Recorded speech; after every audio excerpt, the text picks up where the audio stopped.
So after this previous battle between Dread Elves and Orcs and Goblins, which took place at a very high pace, we played another battle between Warriors of the Dark Gods and Orcs and Goblins, so I changed my army for the Warriors of the Dark Gods army. Yeah, so you can see the list now. It is quite a basic list for 2000 points, but well, yeah, all lists you make at 2000 points are nothing too special, I believe. So this has a Doom Lord, it has a Sorcerer for to make use of the not down-tuned magic at 2000 points. Then it has a big block of Barbarians, because, well, the previous time I played with this type of list I had just 11 Sloth Warriors, but I found that they died pretty quickly, so I prefer to have a big block of Barbarians. Then we have a Chimera, we have 4 Forsworn for the Doom Lord to go into, and 5 Warrior Knights with Greed. And then the Orcs and Goblin list, it's the same list as when played against the Dread Elves, so I'm not going to go over it too much. Basically, it's just 2 blocks of Orcs, 2 characters, 2 Shamans on board chariots, Mangler Squig, Bumpwagon, a Giant, and 2 Skewerers. So I've been recently painting this because, well, I started with Warriors of the Dark Gods recently, and this is the painting progress that I've made so far, more or less. As you can see, there's only still just warriors in the picture, but these are going to be barbarians, and it's going to be a bigger block. For spell selection for the Warriors of the Dark Gods, we have Hellfire through the Magical Heirloom, and then I selected Breath of Corruption and Pentagram of Pain. Now you can see the Orc and Goblin army. Yeah, so this is an army that has a lot of scratch built parts in it, so it looks quite interesting. And this is the deployment. As you can see, I put my army kind of in the middle. I put it down at the first instance that I was able to, so that I would get the +2 bonus on going first. Yeah, so the least mobile block in my army right now are the Forsworn, actually, because the Barbarians have the Banner of the Relentless Company. So the Forsworn are basically the limiting factor in the mobility in the list, so I try to put them in a position where they could at the same time benefit from the soft cover, because the Skewerers are still quite a bit of a threat to the Forsworn, just mostly because they negate the armor that these guys have. And yeah, the Barbarians with the Banner of the Relentless Company, they can move up either way. Then the Warriors, the Warrior Knights, you can see that they're only 4 wide. Like this, they could fit between the forest still in the gap. And yeah, the Chimera is a very mobile piece on its own, so it doesn't really matter where it goes. For my opponent, he put some Orcs on the hill with a chariot, which is a good base for them. And then he put 2 of his random movement guys on the left. I was a bit surprised by this because I thought that he would put 1 on the left, 1 on the right to spread them out. And yeah, that would have made me have to be more careful about these teams, I believe. Because now I only have 1 flank to worry about, and he can also get a bit unlucky and block the movement of, for example, his wrecking team with his bump wagon if it goes forward too far. Then we make the roll off for first turn, and I do manage to get the first turn. So in terms of ranged output, my army certainly has a lower ranged output than his, but my magic is quite a bit more impactful than his magic is going to be. I believe he had a Thaumaturgy and a Shamanism Wizard, so he has 1 ranged threat in the Thaumaturgy, and then the Shamanism spell I don't really care that much about until we get into combat, but then by that time I hope to have gotten rid of 1 of the chariots, so then the magic is gonna be limited anyway. Whilst my magic, it's all ranged, and it's the first round I'm still out of range for the Breath of Corruption, probably, but otherwise I can just do a bit of damage here and there. So you can see how I moved up the first turn. I tried to get the Warrior Knights instead in front of the Barbarians. I could have gone through the forest, but losing a Warrior Knight through dangerous terrain, or even 2 if you're unlucky. It's painful, and I didn't really want to risk it. And anyway, as I said, the magic is on my side. And then his shooting output, well, he has bows on the Orc boys, and he has the 2 bolt throwers. Well, the bolt throwers there, only hitting on a 4+, so that's 1 hit a turn.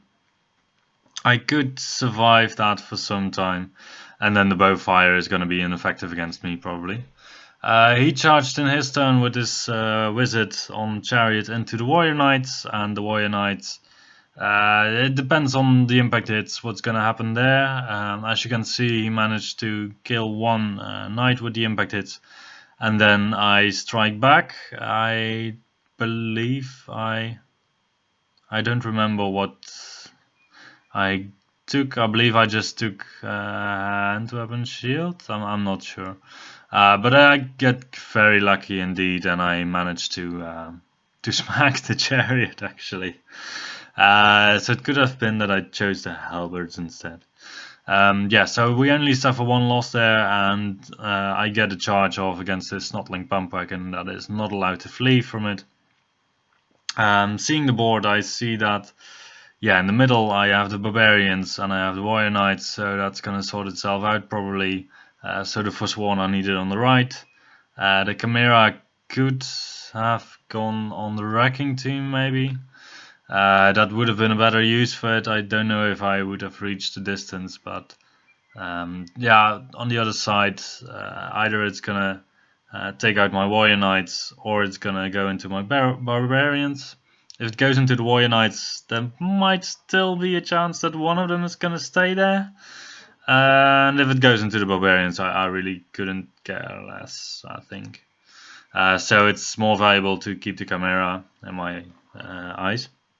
And then for the opponent's turn, yeah, he didn't really know what to do right now, but he decided to just go into the Forsworn brick. And yeah, the Forsworn brick is pretty tough. So I warned him that he probably wouldn't go through. And then we see the wrecking team going through the knights and leaving 1 knight standing. So I was very pleased with that because, well, this 1 knight can still mop up the Scourer if the Scourer is going to miss. But it's going to take an extra turn because I have to walk around and then put him in my line of sight. Then, yeah, the combat happens. So he put 2 blocks of orcs into my Forsworn brick with the 2+ armor save and toughness 4. And yeah, basically, I believe he wins the combat, but I stick. But I don't remember, so we'll have to see here. Yeah, so these Forsworn, they're very tough. They're way tougher than you think on paper because they have 3 wounds each with a 2+ armor save. So basically, this unit of 4 Forsworn has 12 wounds, which is kind of identical to a knight block of 12 models, but then with toughness 4. And also for each armor save you make on a 4+, the attacker gets a strength 4 hit back. Yeah, so you can see actually that he bounces off the unit. So yeah, it hurts the orcs a lot. Then the barbarians next turn, they charge the orc block that bounced off. The Chimera tries to charge the Scourer because, well, the combat with the orcs is going to be fine anyway. And the knight is going to position himself to be able to charge the other Scourer. And then in combat, in magic I don't really do a lot, I believe. But yeah, at this point in the game, it's not really that important anymore. It's good to have a way of getting rid of the wrecking team for sure, because, well, any points that I'm able to get are in the bank, and otherwise, if the wrecking team survives until the end of the game, well, I don't get the points for it. Then we go into combat, and I smack some more orcs, and the orcs are actually being killed off. And yeah, at this point my opponent is already, yeah, he has already lost most of his models. So his turn is very short. The wrecking team goes further along the hill, and then the Skirrer manages to shoot down my knight. The Barbarians, they go into the Skirrer, the Chimera goes into the other Skirrer, and the Forsworn, they prepare for just stomping a wrecking team. And at this point I'm considering what to do with my Barbarians, and I decide to face away from the wrecking team, because if the wrecking team goes through, which it in his turn does with his random move, then I would still be able to walk on it. But anyway, with a Musician, it didn't really matter what I did there. So then in the last turn I try to just magic it off, and I believe I do manage to do so. So that is the game. That was a very, very, very short game, shorter than the previous the previous 2000 point games we played. So we decided to play another game at the same scale. So we get into the second battle of the evening, and my opponent told me that he was going to try and pull a trick on me with his deployment. Yeah, I was quite eager to find out what this would be, but I had some suspicions already. Yeah, so, well, he deployed in a corner, and well, my thought was that he was going to try and swarm me and just throw everything in there at once, so I decided to deploy on the flank and to try and make sure that this orc block on the right would not be able to participate in the fight very quickly. And then, yeah, so this is what he's doing. He's throwing forward the pump wagon, and the Mangler Squig is also coming towards me together with the giant. So basically he's chaffing me up a bit. And yeah, I believe that he put up the giant a little bit too far already, because my warrior knights had a charge on him, and I believe it was on a 11. But yeah, otherwise the knights, they can't really advance too much at this moment, because, well, if they get into charge range of the giant, then it's less fortunate for them. Even though I can just stay where I am, choose for my paired weapons or halberds, and strike at the same agility as the giant, so that it only has 5 attacks because it's unarmed. And then I'll probably just take it down, so I should not have declared a charge with my warrior knights here. So what I did was to declare a charge with the warrior knights, and also with the sworn and with the barbarians onto the pump wagon. That was a mistake, because I might as well have used magic to get the pump wagon to a lower wound amount, and then I could have just moved up more aggressively with the rest of my army, because basically I'm just a little bit clogged up now. Because between the Pentagram of Pain, the Breath of Corruption, and Hellfire, the chances are quite big actually that if I get 2 spells through, that I would be able to destroy the pump wagon. And the giant, I don't really have to worry about him charging me, I think. Yeah, so right now I also find myself a little bit in a pickle with my barbarians, because they are in a less than fortunate position, and I also had to block the giant with the Chimera, because otherwise it would have a charge on the flank of my barbarians. So this is all a bit icky. Yeah, so the next turn he manages to slap the wrecking team through my barbarian block. That hurts, yeah, and especially because the wrecking team is really on my side of the board now, and I either have to sacrifice a unit to get rid of it, or suffer the consequences of it being there. And it's kind of random, like it might move back towards his line, but chances are also big that it'll just go over my troops. Otherwise, the shooting and magic on his side are a little bit inconsequential, but this giant manages to remove my Chimera from the board. I'm looking with my warrior knights again at the charge at the giant, and he decides to flee with the giant, and he's outside of line of sight of the barbarians, unfortunately. because otherwise they might have charged also. Because, well, with barbarians, it's funny to have them in the list because they are not fearless. So even if I end up in a bit of a more tricky situation, they can always flee still. So I'm debating now what to do with this wrecking team, and I think it's it's difficult. Because if it goes into either one of my units, it's gonna hurt a lot. I don't really have the maneuverability to dodge it, so I decide to stab on it with my barbarians. I should have turned around, faced it, and tried to blast it away with magic, because, well, doing 3 wounds on a toughness 4 monster should be doable. And then I would have been opening my rear up to the orcs, but then if he were to declare a charge, I could flee with them and then countercharge his units with my Forsworn. Especially since the chariots are no good unit against my Forsworn, because I can just challenge them out and absorb the hits with my Doomlord who has the Willow's Ward. Yeah, so that was definitely a misplay on my side. But it's funny if you have such a low amount of different units, it is more consequential, obviously, what you do with your units. Then in my opponent's turn, he goes for I believe it was a 10-inch charge with his chariot, and unfortunately he makes it.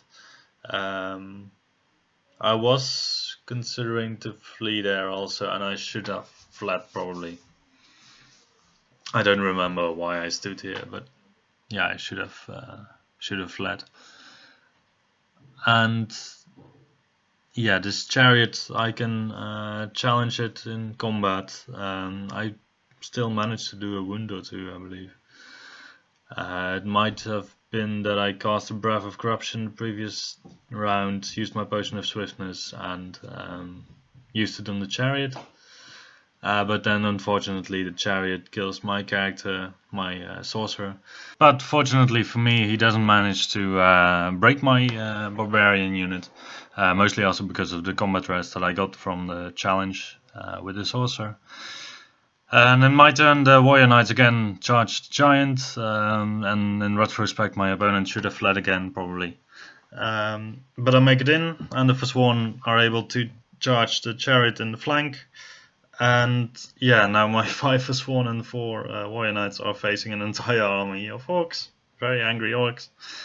And my warrior knights, they on the charge, they manage to kill the giant, and they overrun to get out of arc of the orcs with the general. Then it's his turn, and by now I'm a little bit unsatisfied with what happened so far, because, well, my Barian blocks should have been way more healthy, and I should have used my magic way more effectively. So my opponent, he's going to declare some charges. I believe at this point it is when he declares the war. And he charges he charges in the front and in the side of my Forsworn block together with the chariot. Unfortunately for me,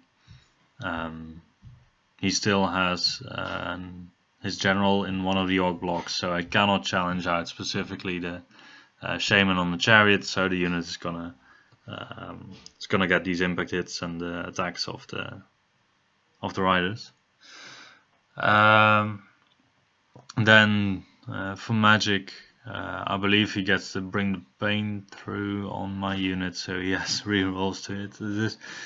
This is a bit too much for the unit. Like in the previous battle, we saw how 2 units of orcs bounce on them, but also having the chariot in there is a bit too harsh. And then also, I believe, his orc chief goes into the challenge with my general, and I believe it doesn't go very well for my general.